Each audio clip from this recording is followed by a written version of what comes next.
मैं doctor Sushma Jain, associate professor chemistry, government Dungar college Bikaner.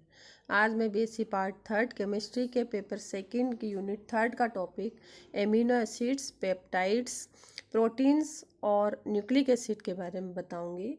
पिछले term में मैंने बताया था कि एमिनो एसिड्स क्या होते हैं और इनको किस तरह से वर्गीकृत किया जा सकता है और इनके संश्लेषण की क्या क्या विधियाँ हैं। आज मैं एमिनो एसिड के भौतिक और रासायनिक गुणों के बारे में विस्तार से बताऊंगी। तो एमिनो एसिड्स के भौतिक गुण कौन कौन से होते हैं। सामान्यतः जो एमिनो एसिड्स हैं वो रंगहीन क्रिस्टलाइन ठोस होते हैं। ये जल एवं ध्रुवीय विलायकों में विलय तथा कार्बनिक विलायकों में कठिनता से विलय यानी कि स्पेरिंगली सॉल्युबल होते हैं। इनके गलनांक उच्च होते हैं। सामान्यतः अपने मेल्टिंग पॉइंट पर ये डिकम्पोज हो जाते हैं। इनके डायपोल मोमेंट का मान काफ़ी उच्च होता है। ग्लाइसिन के अतिरिक्त सभी alpha amino acids optical activity को प्रदर्शित करते हैं क्योंकि इनमें एक असममित कार्बन परमाणु होता है।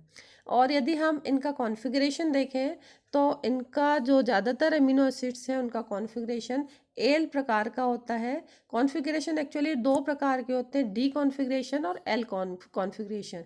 डी कैपिटल प्रदर्शित करता है कि इसमें जो NH2 समूह है वो राइट हैंड साइड पर है और एल विन्यास प्रदर्शित करता है कि जो NH2 समूह है वो लेफ्ट हैंड साइड पर है।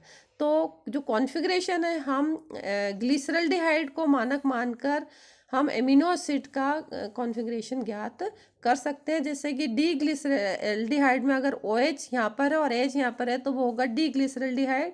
और एल ग्लिसरल्डिहाइड में चूंकि यहाँ पर OH है और यहाँ H है यानी कि लेफ्ट में OH होगा और H राइट में होगा तो हम वहाँ पर कहेंगे कि यह एल ग्लिसरल्डिहाइड है। OH के सापेक्ष हमने मान लिया यहाँ पर NH2 को। NH2 कार्बन के लेफ्ट हैंड साइड पर है तो यह विन्यास जो होगा वो होगा एल कॉन्फ़िगरेशन और हम इससे कहेंगे L amino acids. Amino acid में दो ग्रुप है, एक अमीनो ग्रुप है, कार्बोक्सिलिक ग्रुप है।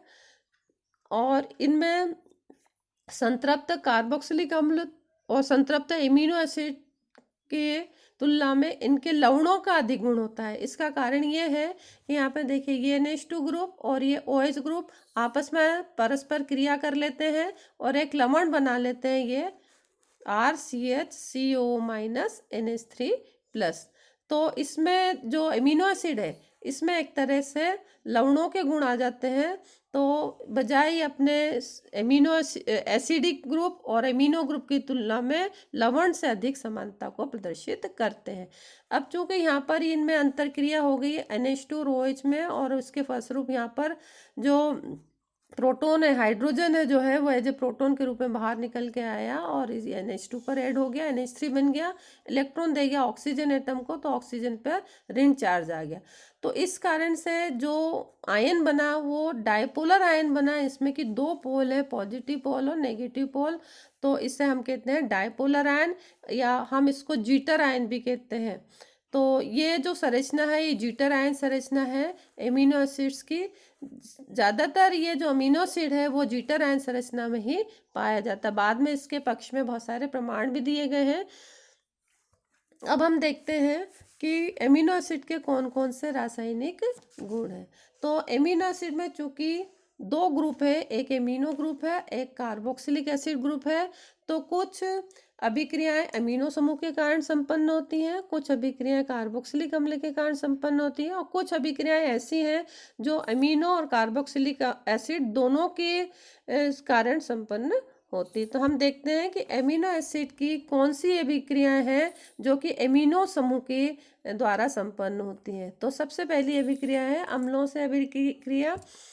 एमिनो एसिड्स अम्लों के साथ अभिक्रिया करके लवण बनाते हैं, जैसे कि यहाँ पर ये NH2CHRCOH प्लस HCl, इसने बना लिया ये लवण NH3 plus CHRCOH Cl minus amino acid hydrochloride, यानी कि अम्लों के साथ अभिक्रिया करके लवण बनाते। ये लवण बनाने की प्रकृति ही बताती है कि इसमें NH2 समूह उपस्थित है। NH2 समूह की जो प्रकृति है वो क्षारीय प्रकृति है, तो क्षार और अम्ल मिलकर लवण का फॉर्मेशन कर लेते हैं।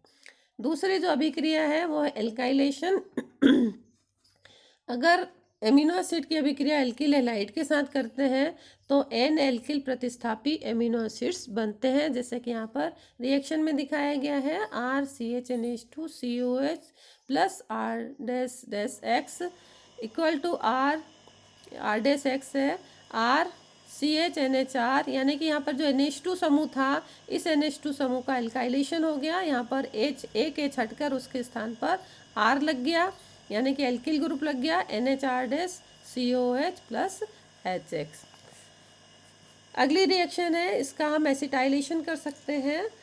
एसिटाइलेशन रिएक्शन देता है एमिनो एसिड्स। तो अगर हम एमिनो एसिड की रिएक्शन एसिटिक एनहाइड्राइड के साथ करते हैं तो एसिटाइलेशन NH2 पोजीशन पर होता है और एसिटाइलेटेड एमिनो एसिड प्राप्त होता है, जैसा कि रिएक्शन में दिखाया गया है। RCHNH2COH plus CH3CO whole twice O equal to RCHNH CO CH3COH plus CH3COH। तो ये अभिक्रिया भी प्रदर्शित करती है कि इसमें एमिनो समूह उपस्थित है और एमिनो समूह की ही अभिक्रिया होती है एसिटिक एनहाइड्राइड के एसिटाइल ग्रुप के साथ, और एसिटाइलेशन होता है NH2 ग्रुप का। फोर्थ अभिक्रिया है नाइट्रस अम्ल के साथ अभिक्रिया। नाइट्रस अम्ल के साथ अभिक्रिया करके ये अल्फा हाइड्रोक्सी एसिड देते हैं। रिएक्शन किस प्रकार से होती है? RCHNH2COH plus HO N double bond O RCHOH COH plus N2 plus H2O। यहाँ पर N और ये N मिलकर N2 का मॉलिक्यूल बाहर निकाल लेते हैं। ये OH यहाँ पर ऐड हो जाता है और H2 और O मिलकर एक वाटर का मॉलिक्यूल यहाँ से बाहर निकाल देते हैं। इसी तरह से अभिक्रिया नाइट्रोसिल क्लोराइड के साथ भी होती है। अमीनो एसिड नाइट्रोसिल क्लोराइड, जिसका दूसरा नाम है टिल्डन रिएजेंट, टिल्डन अभिकर्मक, इसके साथ अभिक्रिया करके अल्फा हेलो एसिड्स देते हैं। यहाँ पर देखिए RCHNH2COH plus NOCl equal to RCHClCOH plus N2 plus H2। अभिक्रिया बिल्कुल जैसे नाइट्रस अम्ल के साथ हुई थी उसी प्रकार से होती है। ये NH2 यहाँ से नाइट्रोजन और ये नाइट्रोजन मिलके N2 बाहर निकाल देते हैं, H2 और O मिलके H2O बाहर निकाल देते हैं, और जो Cl है इसका NOCl का वो यहाँ पर ऐड हो गया और बन गया ये RCHClCOH। अगर एमिनो एसिड्स को हम HI के साथ, हाइड्रोआइडिक एसिड के साथ गर्म कर दें तो इसमें से एक अमोनिया का मॉलिक्यूल बाहर निकल जाता है और इस अभिक्रिया को हम कहते हैं डीएमिनेशन, विएमिनीकरण।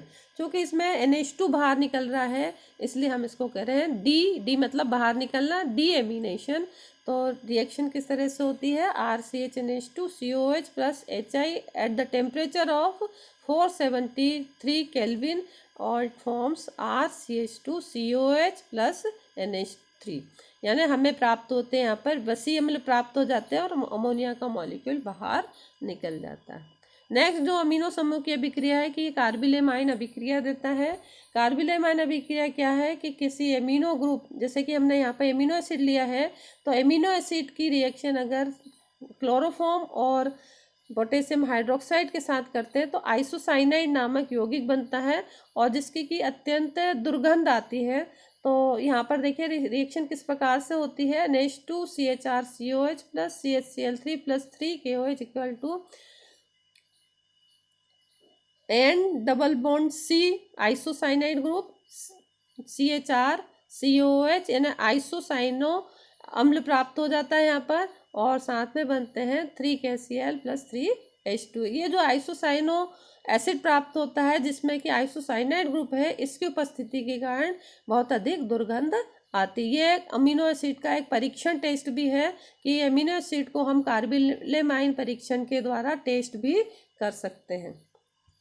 अगली अभिक्रिया फॉर्मेल्डिहाइड के साथ अभिक्रिया। फॉर्मेल्डिहाइड के साथ अभिक्रिया करके ये मेथिलीन एमिनो एसिड बनाता है। रिएक्शन किस प्रकार से होती है? CH2O फॉर्मेल्डिहाइड प्लस NH2CHRCOH, यहाँ से 1 मोल वाटर का बाहर निकल जाता है। यहाँ से देखिए O और यहाँ से H2 मिलकर 1 मोल वाटर का या जल का बाहर निकल गया और ये पूरा जुड़ जाएगा CH2 डबल बॉन्ड NCHRCOH, यानी मेथिलीन एमिनो एसिड हमें प्राप्त होता है। तो ये जितनी भी रिएक्शन थी ये सभी रिएक्शन एमिनो समूह की अभिक्रियाएं थी। एमिनो समूह की उपस्थिति के कारण ये सभी अभिक्रियाएं संपन्न होती हैं।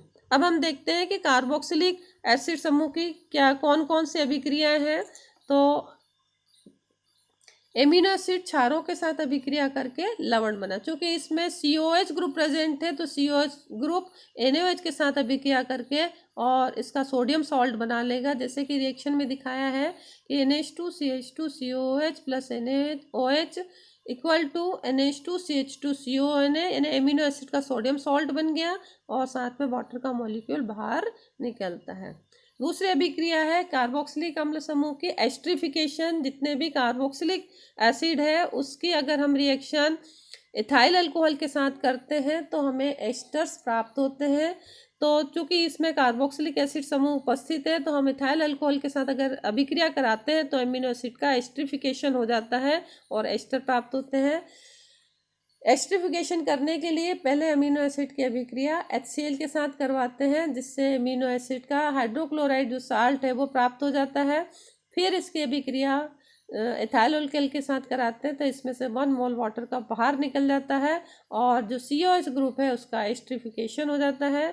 फिर जब हम इसको सिल्वर हाइड्रोक्साइड के द्वारा हाइड्रोलाइज करते हैं तो हमें जो प्राप्त होता है एस्टर प्राप्त होता है NH2CH2COC2H5, साथ ही AgCl बाहर निकलता है और 1 मोल वाटर का बाहर निकल जाता है। यानी कि इसमें जो COH ग्रुप है उसने अभिक्रिया कर ली किसके साथ, C2H5OH के साथ, और COH ग्रुप के स्थान पर क्या बन गया, COC2H5, यानी कि इसका एस्टरिफिकेशन हो गया।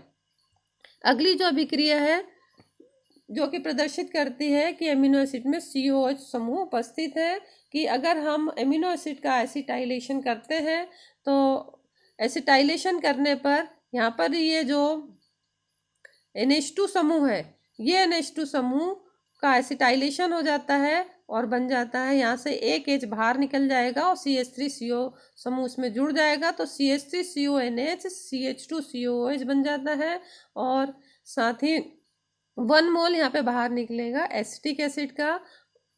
अब अगर हम इसकी अभिक्रिया PCl5 के साथ करते हैं, फास्फोरस पेंटास क्लोराइड के साथ करते हैं तो इसमें से फास्फोरस ऑक्सी ट्राइक्लोराइड बाहर निकल जाता है और बन जाता है CH3CONH CH2COCl। यहाँ का जो OH है इसकी रिएक्शन होगी PCl5 के साथ और बनेगा, यहाँ पर हेलोजन ऐड हो जाएगा और बन जाएगा CH3CONH CH2COCl। ये आप इसकी जब रिएक्शन हम HCl के साथ कर देते हैं तो इसमें से 1 मोल एसिटिक एसिड का बाहर निकलकर एमिनो एसिटाइल क्लोराइड बन जाता है, जिसका स्ट्रक्चर है NH2CH2COCl। एमिनो एसिड में से हम जो कार्बोक्सिलिक अम्ल है उसमें से हम 1 मोल कार्बन डाइऑक्साइड का भी बाहर निकाल सकते हैं और इस अभिक्रिया को, चूंकि इसमें से 1 मोल कार्बन डाइऑक्साइड बाहर निकलती है तो हम इसको बोलते हैं विकार्बोक्सिलीकरण या डी कार्बोक्सिलेशन। अभिक्रिया में हम जो डीकार्बोक्सिलेशन है वो बेरियम हाइड्रोक्साइड के द्वारा करवाते हैं। अभिक्रिया किस प्रकार से होती है, RCHNH2COH 1 मोल यहाँ से CO2 का बाहर निकल गया और बन गया RCH2NH2 और BaCO3 बनेगा साथ ही वाटर का मॉलिक्यूल बाहर निकल जाएगा। तो ये अभिक्रिया भी प्रदर्शित करती है कि एमिनो एसिड में कार्बोक्सिलिक एसिड समूह उपस्थित होता है या कार्बोक्सिलिक एसिड समूह उपस्थित होने के कारण अमीनो एसिड ये अभिक्रिया देता है। नेक्स्ट जो अभिक्रिया है वो अपचयन है, रिडक्शन है। हम अमीनो एसिड का रिडक्शन कर सकते हैं। अमीनो एसिड में जो COH ग्रुप है उसका रिडक्शन आसानी से लिथियम एल्यूमिनियम हाइड्रोइड के द्वारा किया जा सकता है। क्या रिएक्शन होती है, NH2CH2COH LiLH4 अपचयन NH2CH2CH2OH amino alcohol. तो COH समूह की उपस्थिति के कारण ये वाली अभिक्रिया संपन्न होती है। अगली अभिक्रिया है सोरेनसन फॉर्मल अनुमापन टाइट्रेशन है। एमिनो एसिड की चूंकि जो स्ट्रक्चर है वो जीटर आयन स्ट्रक्चर है, डायपोलर स्ट्रक्चर है जिसमें कि 2 पोल उपस्थित है NH3+ और CO-। तो इसकी पूरी स्ट्रक्चर है NH3+ CH2CO-। तो इनका अगर हम क्षारों के साथ अनुमापन करना चाहें तो नहीं कर सकते जब तक कि यहाँ पर जो NH2 ग्रुप है इसको हम प्रिजर्व ना कर लें, इसको अगर हम रक्षित ना कर लें। यानी कि हमें इस NH2 समूह को पहले रक्षित करना पड़ता है, प्रोटेक्ट करना पड़ता है और फिर हम क्षारों के साथ इसका अनुमापन कर सकते हैं। अनुमापन किसका? COH समूह का अनुमापन कर सकते हैं, इसको प्रोटेक्ट NH3+ को प्रोटेक्ट करके। और यदि हम इसकी अभिक्रिया दो फॉर्मेल्डिहाइड के साथ कराते हैं तो हमें प्राप्त होता है डायमेथिलीन ग्लाइसिन मुख्य उत्पाद के रूप में, और को प्रोडक्ट के रूप में प्राप्त होता है RCH and double bond CH2COH। तो हमें क्या करना होता है कि पहले इस NH2 को प्रिजर्व करना पड़ता है। हम इसको प्रिजर्व कर लेते हैं या इसको प्रोटेक्ट कर लेते हैं, और इसके बाद फिर हम किसी मानक क्षार के द्वारा जो उत्पाद होता है, प्रोडक्ट होता है, उसको किसी मानक क्षार के द्वारा अनुमापन करके और एमिनो एसिड का हम मात्रात्मक आकलन, जिसको हम बोलते हैं एस्टिमेशन भी कहते हैं, कि उसमें उस एमिनो एसिड में कितना प्रतिशत उपस्थित है, तो हम उस एमिनो एसिड का मात्रात्मक आकलन कर सकते हैं। अगली जो अभिक्रिया है वो है एमिनो व कार्बोक्सिल समूह की संयुक्त अभिक्रिया है, कि अमीनो एसिड में चूंकि दो ग्रुप उपस्थित है, NH2 समूह भी उपस्थित है, COH ग्रुप भी उपस्थित है, तो कुछ अभिक्रियाएं ये दोनों की संयुक्त रूप से देता है, दोनों ग्रुप्स की संयुक्त रूप से अभिक्रियाएं देता है। पहली अभिक्रिया है ऊष्मा का प्रभाव। अगर एमिनो एसिड्स को गर्म करते हैं तो चूंकि 3 तरह के एमिनो एसिड्स हैं, alpha amino acids, beta amino acid और गामा एमिनो एसिड्स, तो ऊष्मा का जो प्रभाव है वो अल्फा एमिनो एसिड पर अलग तरह से होता है। जो प्रोडक्ट हमें प्राप्त होता है वो अलग प्राप्त होगा बजाय कि बीटा एमिनो एसिड के। और बीटा एमिनो एसिड के गर्म करने पर जो प्रोडक्ट प्राप्त होता है वो गामा और अल्फा की तुलना में अलग प्राप्त है, यानी कि तीनों जो एमिनो एसिड्स हैं उनको हम अलग अलग जब गर्म करते हैं तो हमें अलग अलग प्रोडक्ट ही प्राप्त होते हैं। देखते हैं यहाँ पर कि अगर अल्फा अमीनो एसिड को गर्म करते हैं, जैसे ग्लाइसिन है, ग्लाइसिन को अगर हम गर्म करते हैं तो इसमें से 2 मोल वाटर के बाहर निकल जाते हैं। 1 मोल वाटर का यहाँ से बाहर निकलता है, दूसरा मोल वाटर का यहाँ से बाहर निकलता है और बन जाता है 2,5 डाई कीटो पाइपेरिजिन। इसका स्ट्रक्चर है CH2NHCO CH2NHCO। तो एक साइक्लिक स्ट्रक्चर हमको प्राप्त हो जाता है जिसका नाम है 2,5 डाई कीटो पाइपेरिजिन।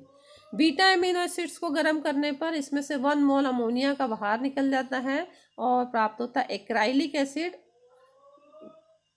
तो एक्राइलिक एसिड अगर अमीनो एसिड को गर्म करने पर मान लीजिए एक्राइलिक एसिड प्राप्त हो रहा है तो वो अमीनो एसिड है बीटा एमिनो एसिड। और गामा एमिनो एसिड को अगर हम गर्म कर देते हैं तो इसमें से भी 1 मोल वाटर का बाहर निकल जाता है और एक साइक्लिक कंपाउंड प्राप्त होता है जिसका नाम है गामा ब्यूटायरोलेक्टोन। तो जो alpha beta gamma amino acids, इनको गर्म करने पर अलग अलग हमको प्रोडक्ट प्राप्त होते हैं। डेल्टा एमिनो एसिड भी गामा एमिनो एसिड की तरह ही व्यवहार करते हैं।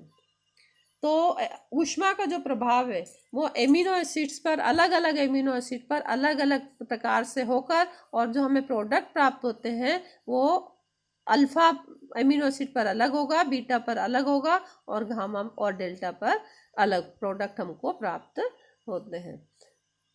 एमिनो एसिड्स जो है वो भारी धातुओं के साथ संयोग करके कीलेट कॉम्प्लेक्स का निर्माण करते हैं। ये ब्लू कलर का होता है, नीले रंग का कीलेट बनाते हैं यहाँ पर। जैसे कि ग्लाइसिन का जली विलयन को जब कॉपर ऑक्साइड के साथ गर्म करते हैं तो इसमें से 1 मोल वाटर का बाहर निकल जाता है और ये एक कीलेट बनता है जो कि नीले रंग का होता है। ब्लू के आकार के क्रिस्टल बनते हैं, सुई के आकार के क्रिस्टल बन जाते हैं।